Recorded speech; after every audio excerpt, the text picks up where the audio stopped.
మెగా9 TV నేను కావ్య. ముందుగా headlines చూద్దాం. ప్రధాని అధ్యక్షతన కేబినెట్ ఆన్ సెక్యూరిటీ భేటీ. ఉగ్రదాడి అనంతర పరిణామాలపై చర్చ.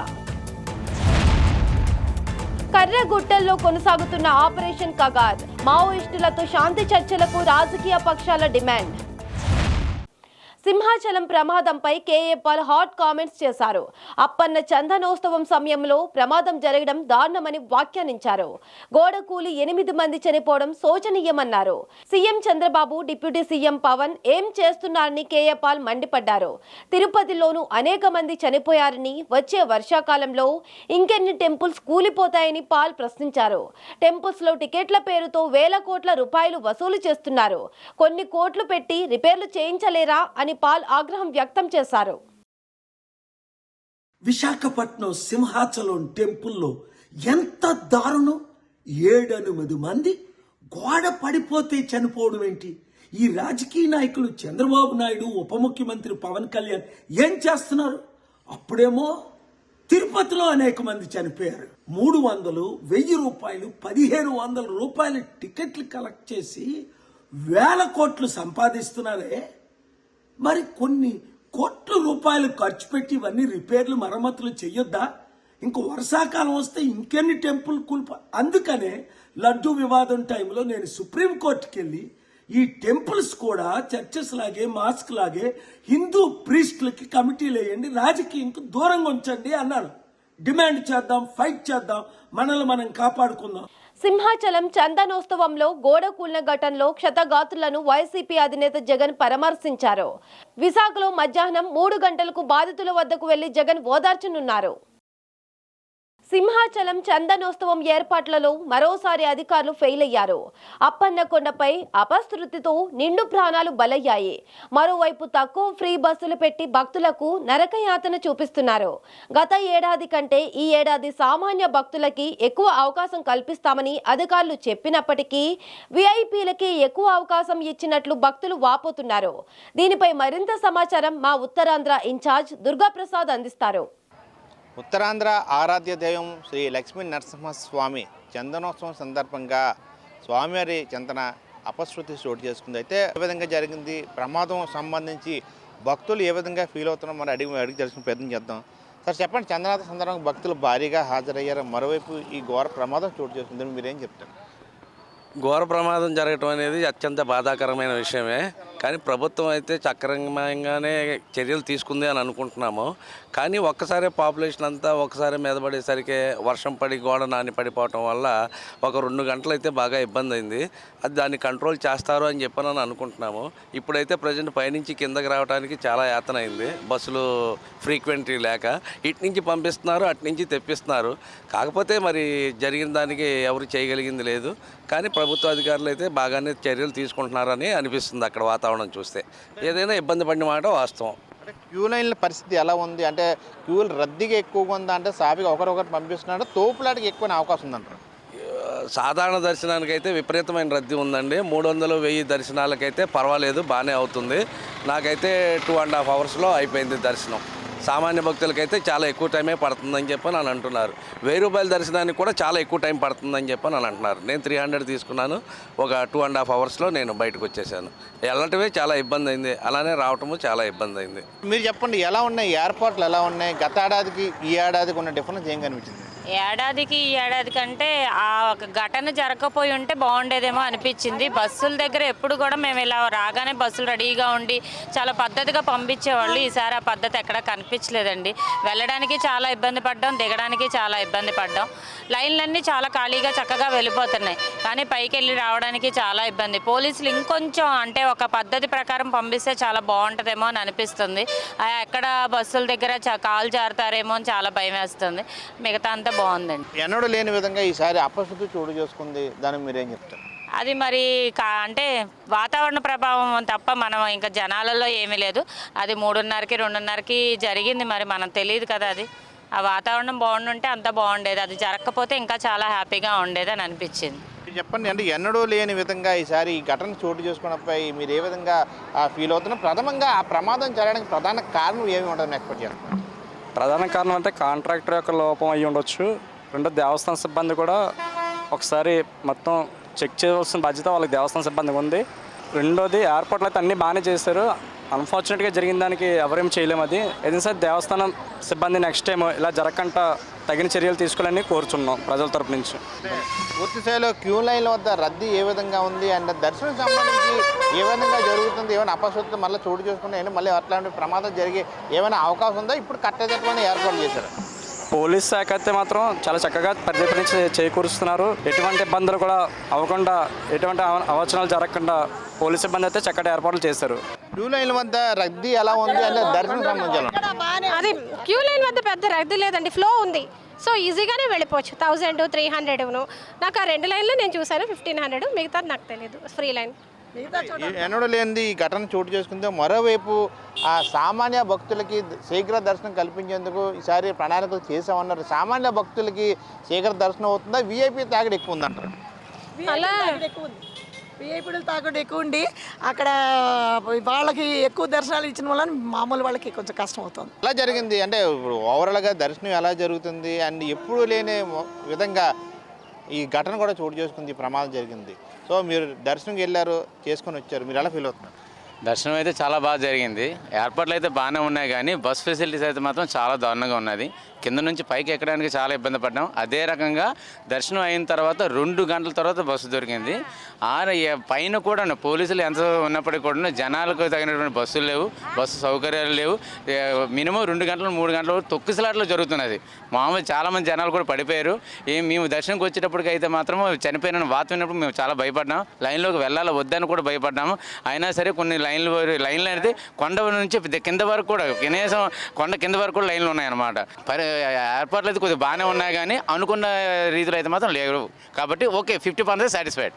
రైట్. చూసిన కొద్ది ఏదైతే ఘోర ప్రమాదం చోటు చేసుకునే నేపథ్యంలో భక్తులు ఒకంత దిగ్భ్రాంతి వ్యక్తం చేస్తున్నా, మరోవైపు గత ఏడాది కంటే ఈ ఏడాది ఏర్పాట్లు అన్నీ బాగున్నప్పుడు కూడా కొంచెం బస్సు సర్వీసు కొంచెం ఇబ్బందికరమైన పరిస్థితి, కానీ క్యూ లైన్లో తాకిడి ఎక్కువగా ఉంది, కానీ పోలీసులు పూర్తి సహకారం అందిస్తున్నారు. అధికారులు కూడా నిత్యం పర్యవేక్షణ నేపథ్యంలో భక్తులు ప్రస్తుతానికైతే దర్శనం విషయంలో సాఫీగా జరుగుతుంది. స్వామివారి దర్శించేందుకు పూర్తి స్థాయిలో అన్ని రకాలుగా ఏర్పాట్లు బాగున్నాయని చెప్పేసి కూడా ప్రజలు ఆనందం వ్యక్తం చేసిన పరిస్థితి కనిపిస్తుంది. మరోవైపు ఈ అపశృతి చోటు చేసుకోకపోతే ఈ ఏడాది ఖచ్చితంగా చంద్రోత్సవం సక్సెస్ అయ్యేది, కానీ ఆ వాతావరణ పరిస్థితులు బట్టి ఆ గోడ కూలిపోయి ఆ విధంగా చోటు చేసుకోవడం ఒకంత బాధాకర విషయం అని చెప్పేసి కూడా భక్తులు మనతో పాటు వాపోతున్న పరిస్థితి కనిపిస్తుంది. Camera person Ganesha, Durgaprasad, mega 9 TV, Visakhapatnam. Simhachalam ప్రమాదంపై తెలంగాణ ముఖ్యమంత్రి రేవంత్ రెడ్డి దిగ్భ్రాంతి వ్యక్తం చేశారు.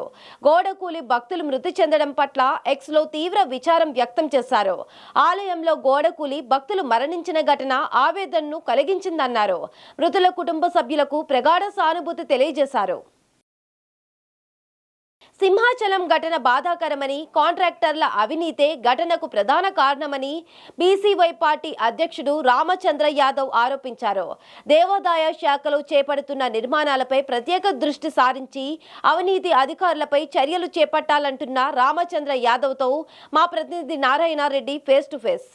ఈ సందర్భంగా విశాఖ జిల్లా సింహాచలంలో వేలాది మంది చంద్రోత్సవ కార్యక్రమానికి తరలిరావడం జరిగింది. ఈ యొక్క యాత్ర కార్యక్రమంలో నిన్న వర్షం కురిసి గోడకూలి సుమారు 7 మంది చనిపోవడం జరిగింది. కొంతమంది క్షతగాత్రులు కూడా మారారు. అయితే ఈ యొక్క ఘటన జరగడానికి గల కారణాలు అనేకమని చెప్పి ప్రభుత్వం చెబుతుంది. అయితే దీనిపైన మాట్లాడడానికి మనతో పాటు బోడే రామచంద్ర యాదవ్ గారు ఉన్నారు. ఆయన అడిగి తెలుసుకుందాం.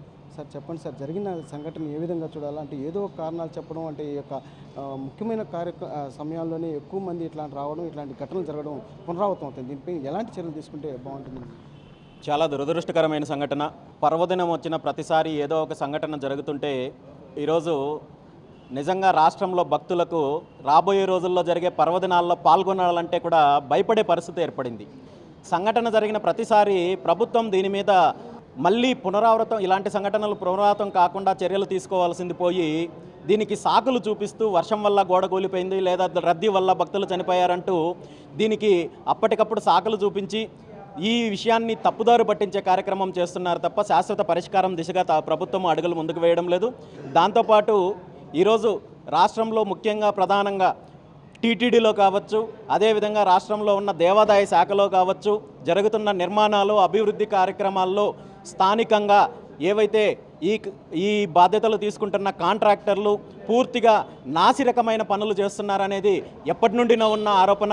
దీనికి కారణము అధికారులకు లంచాలు ఇవ్వడానికి కావచ్చు, అదేవిధంగా స్థానిక ప్రజాప్రతినిధులకు లంచాలు ఇవ్వాలని చెప్పి అనేక మంది కాంట్రాక్టర్లు బాహటంగా మాట్లాడే పరిస్థితి వచ్చిందంటే నిజంగా ఇక్కడ ఎలాంటి నాణ్యతతో జరుగుతున్నాయో మనం చూసుకోవచ్చు. ఖచ్చితంగా ఇవి పునరావృతం కాకుండా ఉండాలంటే ప్రభుత్వము ఇక్కడ జరిగిన సంఘటనకు జరిగిన ఎవరైతే బాధ్యులు ఉన్నారో వాళ్ళపైన కఠినమైన చర్యలు తీసుకుంటే రాబోయే రోజుల్లో ఇలాంటి సంఘటనలు పునరావృతం కాకుండా ఉంటాయి. ఏదైతే కాంట్రాక్టర్లు వర్కులు చేస్తున్నారో దీని మీద పూర్తి నాణ్యతతో చేసే అవకాశం ఉంది. దాంతోపాటు అధికారులపైన చర్యలు తీసుకోవాల్సిన అవసరం ఉంది. మళ్ళీ ఇలాంటి సంఘటనలు జరగకుండా చూసుకోవాల్సిన బాధ్యత అయితే ప్రభుత్వానికి ఉంది. అంటే జనవరి 8వ తేదీన వైకుంఠ ఏకాదశి రోజు కూడా ఇదే విధంగా క్యూ లైన్లో 6 మంది చనిపోవడం జరిగింది. 40 మందికి పైగా క్షతగాత్రులుగా కూడా మారారు. అంటే ఇప్పుడు ఇదొక సింహాచలంలో కూడా 7 మంది చనిపోవడం జరిగింది. అంటే అధికారుల నిర్లక్ష్యమా, అంటే మానవ తప్పిదాలు జరిగేదే, లేకపోతే ఎలా చూడాలి దీన్ని? 100% అధికారుల నిర్లక్ష్యం ఉంది, ప్రభుత్వం నిర్లక్ష్యం ఉంది. ఎందుకంటే ఈరోజు ప్రభుత్వం చెప్తున్న సాకు ఏంటంటే వర్షం పడడం వల్ల గోడ కూలిపోయింది అంటున్నారు. మరి వర్షం పడితే కూలిపోయే గోడ కట్టారని మీరే ఒప్పుకుంటున్నారు. వర్షానికి కూలిపోయే గోడ కట్టుతున్నారంటే ఖచ్చితంగా అందులో నాణ్యత లేదని మీరే ఒప్పుకుంటున్నారు. అలాంటప్పుడు దానికి బాధ్యులైన కాంట్రాక్టర్లపైన, అధికారులపైన వెంటనే చర్యలు తీసుకుంటే రాబోయే రోజుల్లో మళ్ళీ ఇలాంటి కుంటి సాకులు చెప్పే అవకాశం లేకుండా భక్తులకు భద్రత కల్పించాల్సిన బాధ్యత అయితే ఉంటుంది. ఎందుకంటే ఈరోజు రాష్ట్రంలో ఒక తిరుమల తిరుపతి దేవస్థానంలో కావచ్చు, మిగిలిన దేవాలయాల్లో కావచ్చు, విఐపి సంస్కృతిని పెంచి పోషించి సామాన్య భక్తులకు అనేక రకాలుగా ఇబ్బందులు పెట్టే కార్యక్రమం చేస్తున్నారు. ఈరోజు దర్శనము, పూజా విధానాలు వీటన్నింటిలో ఇబ్బందులు ఎదుర్కొంటుంటే ఒక పక్క, మరోపక్క దైవ దర్శనానికి వస్తున్న భక్తులకు ప్రాణాలకు రక్షణ లేకుండా పోతోందంటే ఇది చాలా తీవ్రమైన అంశము. ఖచ్చితంగా ఈ అంశం పైన ప్రభుత్వము స్పందించి రాబోయే రోజుల్లో ఇలాంటి సంఘటనలు జరగకుండా చర్యలు తీసుకోవాల్సిన బాధ్యత అయితే ఉంది. అంటే సార్, ధర్మకర్తల మండలిలో కూడా పైరువీలు చేసుకొని రావడం ఒక కారణమైతే, కొంతమంది ఉన్నత స్థాయిలో అధికారం కోసం అంటే అధికారులు కూడా పైరువీలు చేసుకొని రావడం వల్లే ఇది సరైన పర్యవేక్షణ లేకపోవడం వల్లే ఇది కారణాలు జరుగుతుంది మీరు అంటున్నారు. అంటే డెఫినెట్గా అన్న, ఖచ్చితంగా ఈరోజు మీరన్నట్టు అధికారులు ముందే లంచాలు సమర్పించి స్థానిక ప్రజాప్రతినిధులకు పోస్టింగులు తీసుకుంటున్నారు. దాన్ని రికవరీ చేసుకోవడం కోసము ఇలాంటి కార్యక్రమాలు, నిర్మాణాలు, అభివృద్ధి కార్యక్రమాల్లో అనేక రకాలుగా అవినీతి చేసే అవకాశము ప్రభుత్వంలో ఉన్న పెద్దలు కల్పించి ఈరోజు ఇలాంటి సంఘటనలు కారణమవుతున్నారు. వీటన్నింటిలో కూడా ప్రక్షాళన జరగాలి. దేవాదాయ శాఖలో కావచ్చు, టీటీడీలో కావచ్చు ప్రక్షాళన జరిపి సామాన్య భక్తులకు దైవ దర్శనంతో పాటు, పూజా కార్యక్రమాలతో పాటు, వసతి సౌకర్యాలతో పాటు ఈరోజు క్యూ లైన్ల విషయంలో కావచ్చు, మిగిలిన పర్వదినాల్లో జరిగే కార్యక్రమాలకు కావచ్చు ముందు జాగ్రత్తలు తీసుకొని ఇలాంటి దురదృష్టకర సంఘటనలు జరగకుండా చూసుకోవాల్సిన బాధ్యత అయితే ఉంది. ధార్మిక సంస్థలు భక్తులకు సరైన సౌకర్యాలు కల్పించడంతో పాటు ఎవరైతే ఈ టెండర్లు ఉన్నారో, కాంట్రాక్టర్లు ఉన్నారో వాళ్ళ అవినీతి అక్రమాలకు పాల్పడకుండా ఉండే వాళ్ళ చర్యలు చేపట్టాల్సిన బాధ్యత కూడా దేవాదాయ శాఖ పైన ఉందని చెప్పి బీసీవై పార్టీ అధ్యక్షులు బోడే రామచంద్ర యాదవ్ చెప్తున్నారు. అలాగే ఈ పాలక మండళ్ల నియామకాలలోనూ, అలాగే ఉన్నత స్థాయి అధికారుల నియామకాల్లో కూడా అవినీతి అక్రమాలు జరగడం వల్లే, పైరవీల వల్లే ఇలాంటి సంఘటనలు పునరావృతం అవుతున్నాయని చెప్పి కూడా ఆయన చెప్తున్నాడు. భవిష్యత్తులో భక్తులకు భరోసా కల్పించే విధంగా ఈ ధార్మిక సంస్థలు పనిచేయాలని చెప్పి కూడా బోడే రామచంద్ర యాదవ్ చెప్తున్నాడు. కెమెరామెన్ సురేష్తో నారాయణ, మెగా 9 టీవీ, తిరుపతి. సింహాచలంలో అద్భుతమైన ఏర్పాట్లు చేశారని, కానీ గాలివాన కారణంగా గోడ కూలి ప్రాణాలు కోల్పోవడం విచారణకరమన్నారు.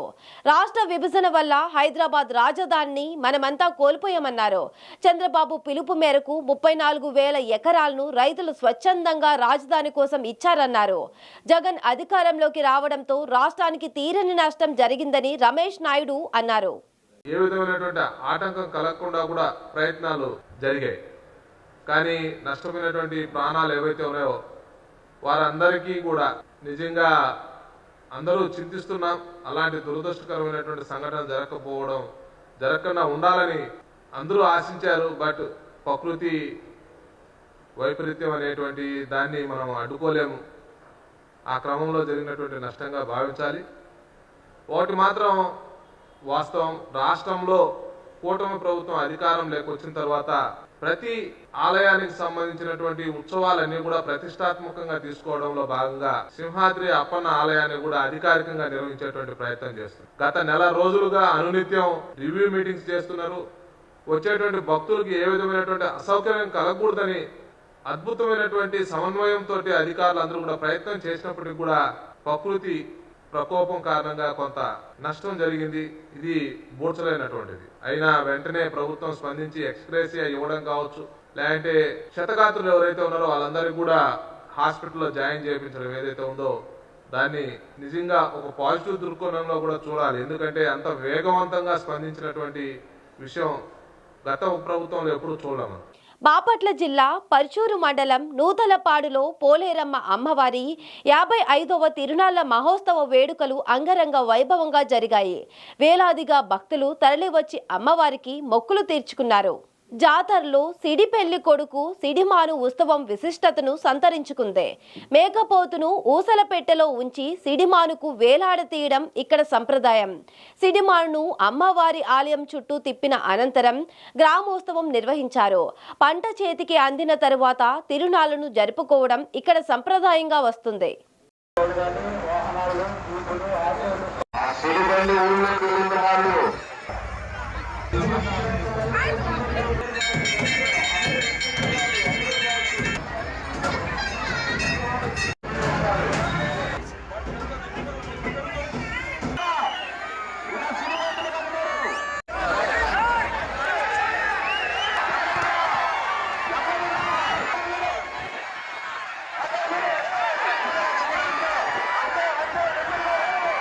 మాజీ ఎమ్మెల్యే గోపిరెడ్డి శ్రీనివాసరెడ్డిపై నరసరావుపేట ఎమ్మెల్యే చదలవాడ అరవిందబాబు ఫైర్ అయ్యారు.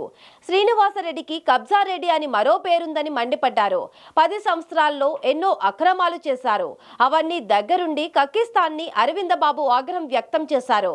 ప్రజలంతా గ్రామాల్లో ప్రశాంతంగా ఉన్నారు. ఈ పరిస్థితుల్లో రెచ్చగొట్టే మాటలు మాట్లాడితే సహించేది లేదన్నారు. గోపిరెడ్డి శ్రీనివాసరెడ్డి ఖబర్దార్, నువ్వు ఏమేం పాపాలు చేసావో అవన్నీ కూడా కక్కిస్తాను, గుర్తుపెట్టుకో. ఎప్పుడు కూడా వైసీపీ నాయకులు కార్యకర్తలు ఇంతకుముందు తప్పులు చేసిన వాళ్ళందరినీ కూడా క్షమించి వదిలేశాను ఇప్పుడు దాకా. నువ్వు ఒక్కసారి కనుక నోరు కనుక తెరిసావంటే నీ నాలుగు కత్తిరిస్తాను, గుర్తుపెట్టుకో గోపిరెడ్డి. నేను ఈ సంవత్సరంలో కూడా ఎప్పుడు కూడా ఈ విధంగా మాట్లాడలా. రెచ్చగొట్టే ప్రయత్నాలు చేయొద్దు, గ్రామాల్లో అలజడి సృష్టించొద్దు. ఇవాళ గ్రామాలన్నీ కూడా ప్రశాంతమైన వాతావరణంలో బతుకుతున్నాయి. ఇక్కడ కులం లేదు, మతం లేదు. వైసీపీలో ఉన్న చాలామంది నాయకులు కార్యకర్తలు అరవింద్ బాబు ఓట్లేసారు, గుర్తుపెట్టుకో. అది గుర్తుపెట్టుకొని దానికి గౌరవం ఇచ్చి కూడా వైసీపీ నాయకులు తప్పు చేసినా కానీ నేను ఇప్పటిదాకా క్షమించి వదిలేశాను. నువ్వు ఒక్కసారి నోరు తెరిచి మాట్లాడేవంటే మాత్రం రోడ్డు మీద కూడా తిరగమని చెప్తున్నాను. నువ్వు ఎంతమందినైనా తెచ్చుకో, ఈ అరవింద్ బాబు ఒక్కడే వస్తాడు, ఒక్కడే సమాధానం చెప్తాను, గుర్తుపెట్టుకో గోపిరెడ్డి. ఎప్పుడు ఇటువంటి మాటలు మాట్లాడవాక. ఇది సమయం కాదు. భారతదేశానికి పాకిస్తాన్కి మధ్య ఇవాళ యుద్ధం జరుగుతుంది. అందరం కూడా ఆ ఆలోచనలో మేమందరం ఉన్నాము. డిప్యూటీ సీఎం పవన్ కళ్యాణ్ ను ఏపీ బీజేపీ నేతలు కలిశారు. పాకా వెంకట సత్యనారాయణ రాజ్యసభ అభ్యర్థిత్వానికి మద్దతిచ్చినందుకు పవన్ కు కృతజ్ఞతలు తెలిపారు. ఈ సందర్భంగా పాకా వెంకట సత్యనారాయణ ను పవన్ సత్కరించి అభినందించారు. సత్యనారాయణ సేవలు రాష్ట్ర అభివృద్ధికి దోహదం చేస్తాయని పవన్ ఆకాంక్షించారు.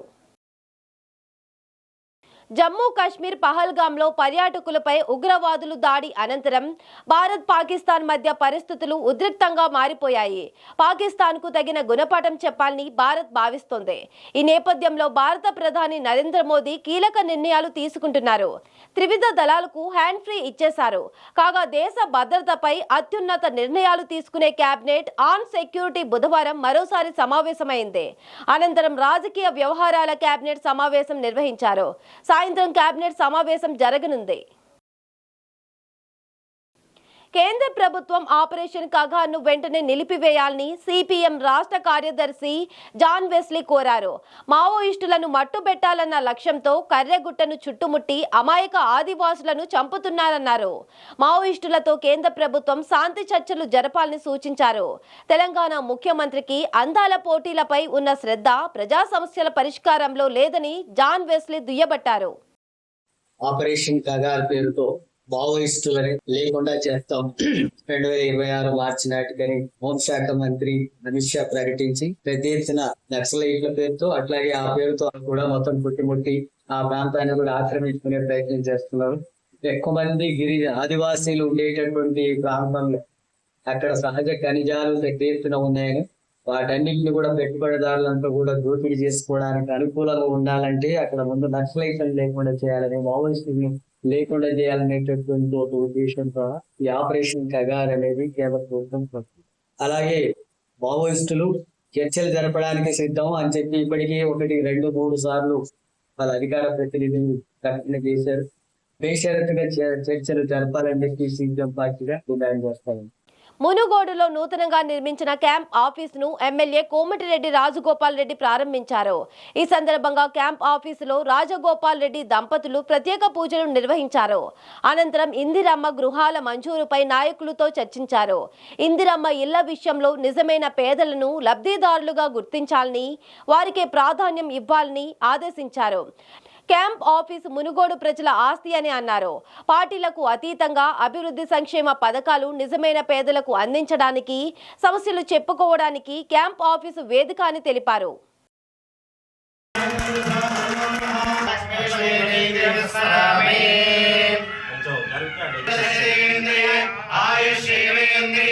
ఈ రాబోయే రోజులలో మనం చాలా సమావేశాలు తర్వాత పెట్టుకున్నాం. ఒక్క సబ్జెక్ట్ ఇంపార్టెంట్ ఏంటంటే ఇప్పుడు present ongoing issue allotment of houses. కొన్ని రూల్స్ ఫ్రేమ్ చేసి వీళ్ళే అరువులు అని అంటుంది. దాంట్లో ప్రాక్టికల్గా కొందరికి ఫిట్ అవుతుంది. దాంట్లో అంగడిపేట అనేది విలేజ్ మున్సిపాలిటీలకు అయింది. దానికి పట్టా పాస్ ఏ పేపర్ లేదు, దానికి యాజమాన్య హక్కు లేదు ఆ స్థలానికి. మరి వాళ్ళకి ఏం చేయాలి? మున్సిపాలిటీ యాక్ట్ అది. గ్రామ మండలం అయితేనో, గ్రామ పంచాయతీ అయితేనో విలేజ్ సెక్రటరీ ఏదో ధృవీకరణ పత్రం ఇస్తుంది. కానీ అది మున్సిపాలిటీలో కలిసిపోయింది. అక్కడ ఏం తీయాలి అట్లా. రెండోది ఏంటంటే అనాథులకు 10 ఎకరాలు ఉన్నది ఇప్పుడు మేనేజ్ చేసుకుని పొలిటికల్గా ఇల్లు పెట్టుకుంటూ నిజమైన పేదవాళ్ళకు, అర్హులైన పేదవాళ్ళకు రాకుండా అనాథులకు పోతున్నాయి ఆ ఇల్లు అని చెప్పేసి ఆల్రెడీ అలాట్మెంట్ అయి పంచుకుంటారు అనేది వచ్చింది. మరి మేము మరిగూడెం, నాంపల్లి, మునుగోడు, గట్టుపల్లి, చండూరు ఈ 5 మండలాల ఎంఆర్ఓలు వ్యవస్థ మొత్తం ఆర్డీఓ మీ మీద ఉంటుంది. మరి కలెక్టర్ గారితో ఒకసారి అవసరమైతే ఇక్కడనే పిలిపిస్తామా, కలెక్టర్ ఆఫీస్ మీద రివ్యూ పెడదామా?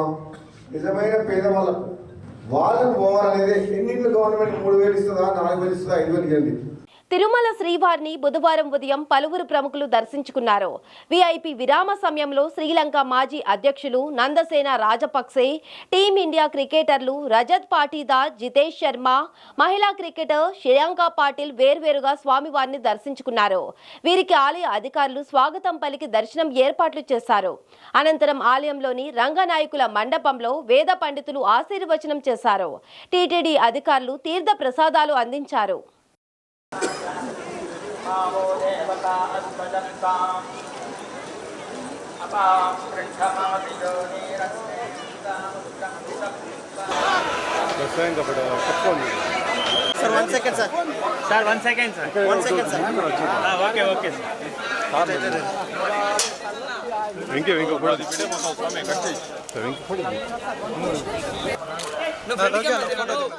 గుంటూరులోని ది క్యాపిటల్ హోటల్ 7వ వార్షికోత్సవం సందర్భంగా ఎన్టీఆర్ ట్రస్ట్ ఆధ్వర్యంలో మెగా రక్తదాన శిబిరం ఏర్పాటు చేశారు.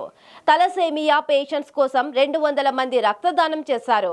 తలసేమియా వ్యాధిగ్రస్తుల కోసం రక్తదానం చేయడం ఆనందంగా ఉందని పలువురు దాతలు పేర్కొన్నారు. ది క్యాపిటల్ హోటల్ సిబ్బంది, ప్రజలు స్వచ్ఛందంగా రక్తదానం చేశారు. గత 7 సంవత్సరములుగా ది క్యాపిటల్ హోటల్ మన గుంటూరులో ఎలాంటి సర్వీసెస్ ఇస్తుంది మీ అందరికి కూడా తెలిసిన విషయమే. అంటే అసలు ఈ క్యాపిటల్ సూపర్ మార్కెట్కి క్యాపిటల్ హోటల్కి బ్యాక్ బోన్ విజేత సూపర్ మార్కెట్. విజేత సూపర్ మార్కెట్ని మేము 26 ఇయర్స్ బ్యాక్ మేము హైదరాబాద్లో ప్రారంభించడం జరిగింది. తర్వాత మా స్వగ్రామమైన మన మామూలుగా గుంటూరు మన హోమ్ టౌన్లో విజేత సూపర్ మార్కెట్ పెట్టాలనే ఉద్దేశంతో 8 సంవత్సరాల క్రితము విజేత సూపర్ మార్కెట్ని ఓపెన్ చేయడం జరిగింది. తర్వాత ఒక 1 ఇయర్ తర్వాత 7 సంవత్సరాల క్రితము క్యాపిటల్ హోటల్ ప్రారంభించడం జరిగింది. ఈరోజు 7వ వార్షికోత్సవం సందర్భంగా మా యొక్క టీం వీళ్ళు మనం ఆల్గా ఎన్టీఆర్ ట్రస్ట్ ద్వారా తలసీమియా వ్యాధిగ్రస్తులకు బ్లడ్ డొనేషన్ క్యాంప్ పెడదామంటే చాలా సంతోషంగా అనిపించింది. మన 7th యానివర్సరీ ఇంత సక్సెస్ఫుల్గా 7 ఇయర్స్ నుండి సక్సెస్ఫుల్గా మనము క్లిక్ చేయగలిగామంటే మా టీం అందరి సహకారం డెఫినెట్గా ఉంటుంది. టు ఆల్ డిపార్ట్మెంట్స్ అందరికీ చాలా థ్యాంక్స్ అండ్ అభినందనలు. అలాగే మా గుంటూరు టౌనే కాకుండా హైదరాబాద్ నుండి కానీ మిగతా సిటీస్ నుండి వచ్చే వాళ్ళందరూ కూడా చాలా అప్రిషియేట్ చేస్తున్నారు. నిజామాబాద్ జిల్లా ఆర్మూరు కమలా నెహ్రూ కాలనీ టీచర్స్ కాలనీలో పోలీసులు కమ్యూనిటీ కాంటాక్ట్ కార్యక్రమం నిర్వహించారు. ప్రొబేషనరీ ఐపీఎస్ సాయి కిరణ్ ఈ కార్యక్రమంలో పాల్గొని పలు సూచనలు చేశారు. అసాంఘిక కార్యక్రమాలకు పాల్పడవద్దని, ఈవ్ టీజింగ్, గంజాయి వంటి మత్తు పదార్థాలకు దూరంగా ఉండాలన్నారు. అనంతరం సరైన ధృవపత్రాలు లేని 55 ద్విచక్ర వాహనాలు, 5 ఆటోలు, కారు స్వాధీనం చేసుకున్నారు. 9 మంది అనుమానితులను ప్రశ్నించారు. యూత్ ఎక్కువ ఉన్నారు కాబట్టి ఇక్కడ గంజాయి కూడా కన్జంప్షన్ ఇంతకుముందు హైదరాబాద్ అట్లాంటి ప్లేసెస్ ఉంటుండేది, కానీ ఇప్పుడు మన ఏరియాలో కూడా రావడం జరిగింది. నిజామాబాద్ లాంటి ఏరియాలో కూడా యూత్ గంజాయి ఇంకా వేరే డ్రగ్స్ కూడా కన్జ్యూమ్ చేస్తున్నాం. అట్లాంటి వాళ్ళు ఉంటే ముందుకు వచ్చి ఇన్ఫర్మేషన్ ఇవ్వండి. మీరు ఎవరన్నా మీకు సప్లై చేస్తున్నారు, ఎక్కడ నుంచి వస్తున్నారు, ఎవరన్నా మీ ఫ్రెండ్స్ ఎవరన్నా అట్లాంటి వాళ్ళు ఈ గంజాయి బాగా పడుతున్నారు అంటే మాకు ఇన్ఫర్మేషన్ ఇస్తే మీ పేరు డిస్క్లోజ్ కాకుండా సీక్రెట్గా పెట్టి ఎవరు ఎక్కడి నుంచి సప్లై అయితే పట్టుకోవడానికి మాకు అవకాశం ఉంటుంది. ఇంకొకటి ఏంటంటే ఈ సైబర్ క్రైమ్స్ జరుగుతుంది, దానికి మీరు ఏమన్నా జరిగిందని అంటే 1930కి ఇమీడియట్గా కాల్ చేయాలి. ఏమవుతుందని అంటే మీరు 24 hours లోపల మీ పోయిన డబ్బులు కనుక రిపోర్ట్ చేస్తే మీకు డబ్బులు మీకు వెనుక వచ్చే అవకాశం ఉంటుంది. అండ్ ఇంకా మీకు ఏమి ఇష్యూస్ ఉన్నా కూడా మీరు పోలీసులను ఏ టైంలో అయినా అప్రోచ్ కావచ్చు. టీడీపీ సీనియర్ నేత మాజీ మంత్రి దేవినేని ఉమామహేశ్వరరావు కుమారుడు నీహార్ పెళ్లి వేడుక అంగరంగ వైభవంగా జరిగింది. కంకిపాడులో జరిగిన ఈ వివాహ వేడుకకు తెలంగాణ ముఖ్యమంత్రి రేవంత్ రెడ్డి, ఏపీ మంత్రి నారా లోకేష్, నారా భువనేశ్వరి, మాజీ ఉపరాష్ట్రపతి వెంకయ్య నాయుడు, సుప్రీంకోర్టు విశ్రాంత ప్రధాన న్యాయమూర్తి జస్టిస్ ఎన్వి రమణతో పాటు ఏపీ, తెలంగాణకు చెందిన పలువురు ముఖ్య నేతలు హాజరయ్యారు.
ఇవి bulletin updates. Keep watching mega 9 TV.